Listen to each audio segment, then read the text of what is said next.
कामयाबी क्यों नहीं मिलती? हम कोई काम करते हैं तो हमें उसमें सक्सेस क्यों नहीं मिलती? हम कोशिश करते हैं हमारा जो उस काम में जो नतीजा है वो अच्छा है, लेकिन उसके बावजूद हमारा जो नतीजा है वो अच्छा नहीं होता। इसकी जो मेन वजह है वो ये है कि हम अपना जो काम कर रहे होते हैं वो सही तरीके से नहीं कर रहे होते, सही तवज्जो से नहीं कर रहे होते, सही तरह से उस पर फोकस नहीं करके कर रहे होते।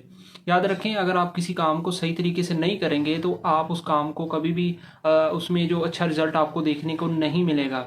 हमारे यहाँ मसला ये होता है कि कोई बंदा अगर कोई नया काम करता है ना तो वो 2-4 दिन तक करता है, उससे काम से उसे लगाव नहीं होता। शुरू शुरू में वो बड़ा दिलचस्पी जाहिर कर रहा होता है कि यार मैं ये काम कर रहा हूँ, जो है ना, मुझे ये काम करना है, मुझे इसमें कामयाबी हासिल करनी है, लेकिन आहिस्ता आहिस्ता उसका जो लगाव होता है वो कम होता चला जाता है।